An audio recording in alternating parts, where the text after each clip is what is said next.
Hello everyone. आज की इस वीडियो में हम बात करेंगे डायबिटीज़ के मरीजों को ब्लड शुगर की जांच कराने में बरती जाने वाली सावधानियों के बारे में।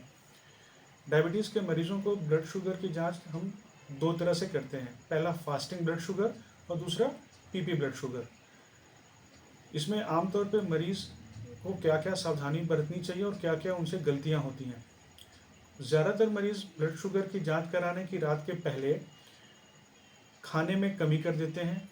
ये जानबूझ करके ऐसा होता है कि सुबह जाएं, अगर शुगर बढ़ी हुई हो तो डॉक्टर के पास हमें डांटना पड़े।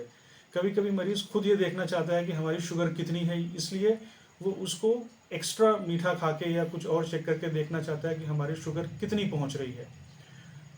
और आपको अगर डायबिटीज़ के मरीज़ हैं तो जो आपके डॉक्टर ने दवाएं प्रिस्क्राइब की हैं उसको रात में ज़रूर खाना चाहिए। फिर फास्टिंग ब्लड ग्लूकोज में हमें ये ध्यान देना होगा कि कम से कम 8 घंटे की फास्टिंग ज़रूरी हो।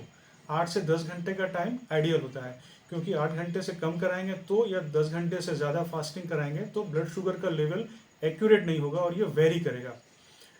फास्टिंग ब्लड शुगर जब हम कराने जाएं तो हमें ये ध्यान रखना होगा कि सबसे पहले हमारा हैंड वॉश हो, क्योंकि अगर हमारे हाथ में कुछ भी दूसरी चीज़ों का टच शामिल होगा तो स्टिप्स बहुत सेंसिटिव होती हैं और हमें अल्कोहल रब का या हैंड वॉश का यूज़ करने से बचना चाहिए। अगर हमने यूज़ किया है तो जब तक वो ड्राई ना हो जाए तब तक हमें सैंपल नहीं लेना चाहिए।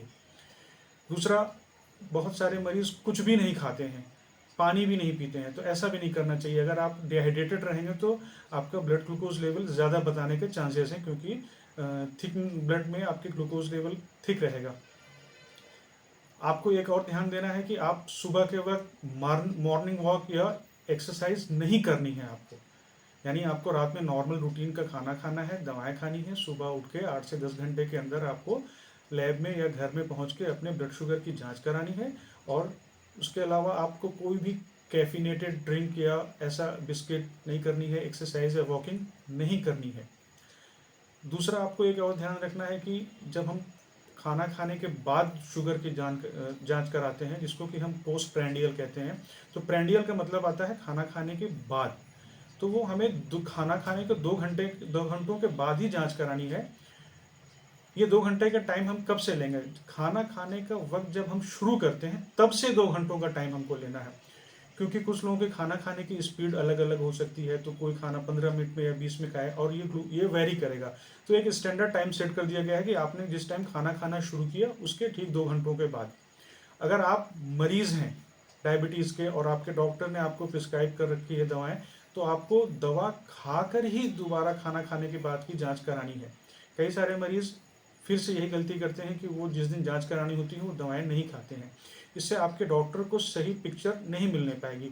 अगर आपने नॉर्मल खाना खाया, उसके बाद दवाएं खाई और उसके 2 घंटों के बाद जांच कराएंगे तो जो ब्लड ग्लूकोज लेवल आएगा उससे आपके डॉक्टर को आपका ब्लड शुगर लेवल एस्टिमेट करने में आसानी होगी और उन्हें फिर ये सहूलियत मिलेगी कि जो दवाएं आप खा रहे हैं उसकी डोज आपको उसी डोज में देना है, डोज कम करनी है या बढ़ानी है। और अगर हम किसी भी तरह से हमने अगर स्किप कर दिया इसको। और एक और ख़ास बात ध्यान देनी होती है कि कई लोग नाश्ता हल्का लेते हैं और लंच हैवी लेते हैं। ऐसे लोगों को लंच के 2 घंटों बाद ही कराना चाहिए।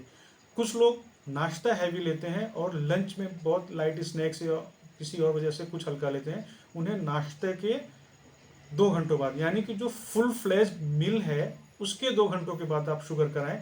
इससे आपका ब्लड शुगर लेवल का सही पिक्चर सामने आएगा और आपके डॉक्टर को आपको इलाज करने में मदद मिलेगी और आपके लिए बेहतर होगा। Thank you so much.